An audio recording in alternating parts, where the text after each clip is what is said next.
This is News Bits on Fuxion TV. Here are the headlines. South Sudan President Salva Kiir hits out at UN. Bangui Mayo picked as interim Central African Republic president. Islamist party quits Libya's government. Nigeria's Lagos state passes smoking ban. Uganda Army sets up rapid response center. US-Africa Summit slated for August to include 50 African countries. These and more when we return. Stay tuned. We'll be back in a minute.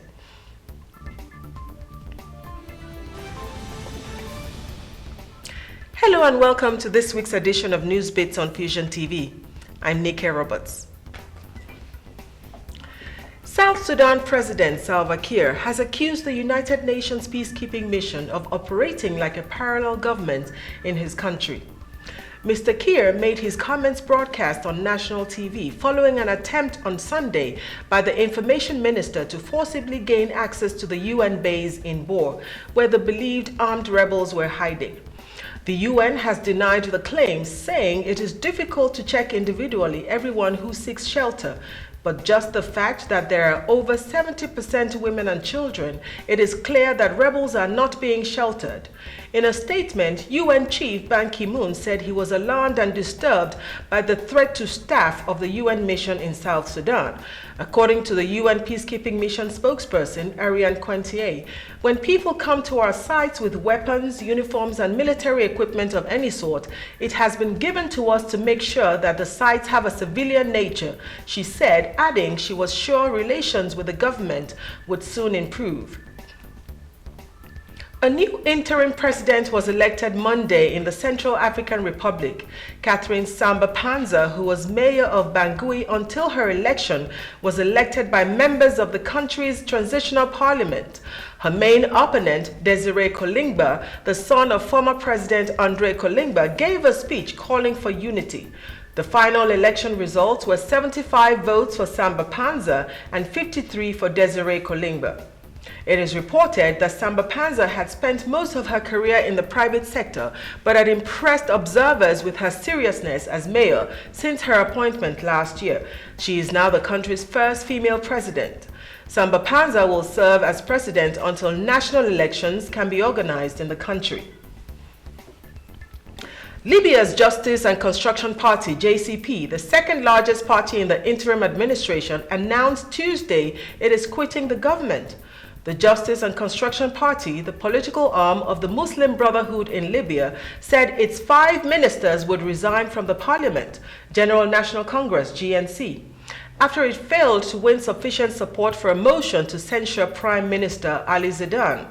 According to Nizar Kawan, a leading member of the JCP, Zidane has failed in his duty to provide security and to deliver in the electricity and oil sectors, he said in a statement.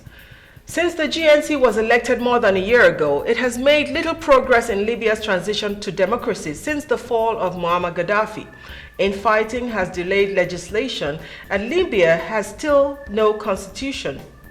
Elections are expected soon to choose a 60-member committee to draft the new constitution. MPs in Lagos State, Nigeria's economic hub, have passed a bill banning smoking in public places, including restaurants and public transportation. Those who violate the ban could face a $62 fine or up to 3 months in jail, or both. This supports a federal law that bans smoking in public places.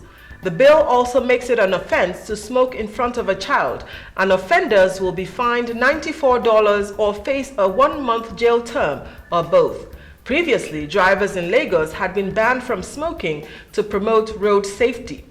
The smoking ban will come into effect once the state governor, Babatunde Fashola, signs the bill into law.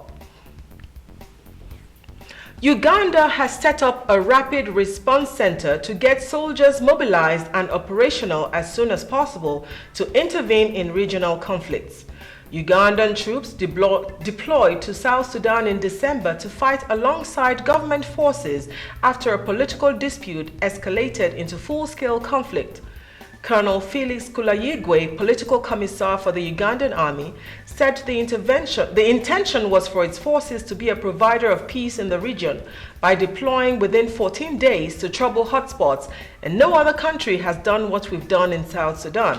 He reportedly told Uganda's Radio 1 station that the Rapid Response Center was set up so the region did not have to wait for Europe or the United States to do the deployment when Africans are dying. The African Union is yet to finalize proposal to create a rapid reaction force for similar venture. The White House announced Tuesday that U.S. President Barack Obama will host leaders of nearly 50 African governments to an August summit in Washington. Assistant Press Secretary Jonathan Lally said the list includes all African heads of state or governments, with the exception of those who are not in good standing with the U.S. or under African Union suspension. African Union Chairman Nkosazana Dlamini Zuma will also be invited to the meeting slated for late summer.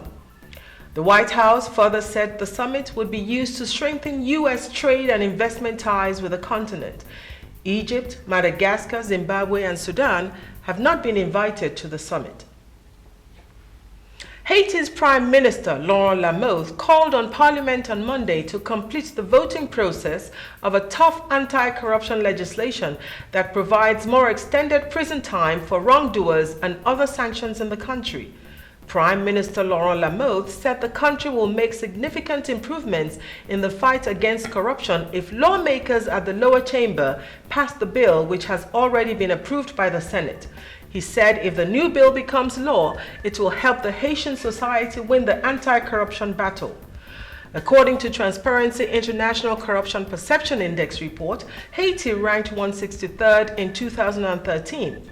Prime Minister Lamothe said this shows that some progress has been made, and if we pass the law, the country's ranking will further improve, and we will continue to relentlessly fight corruption this year. Tributes continue to pour in for the BBC Face and Voice of Africa anchor Komla Dumor, who died in London on Saturday. The Executive Secretary of the Economic Commission for Africa, Mr. Carlos Lopez, said in a statement over the weekend, "I am very pained. Komla was exceptional and a good friend of the ECA."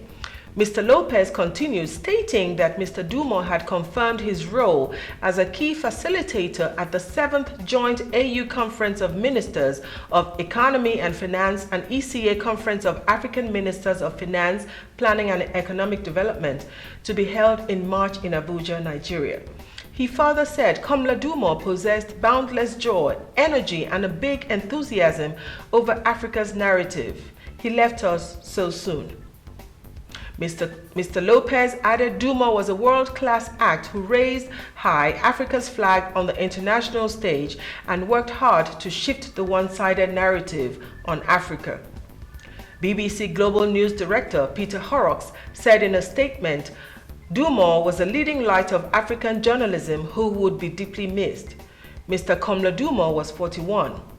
Her thoughts and prayers go out to the Dumor family.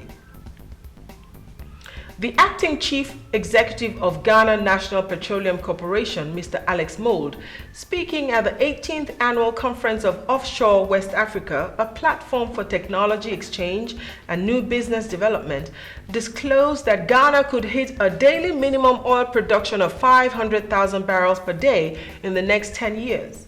Ghana is currently producing 100,000 barrels per day, and Mr. Mould stated that GNPC is currently focused on investing in exploration to meet the target. He further said, "We have to continue to add reserves to our 1.3 million barrels."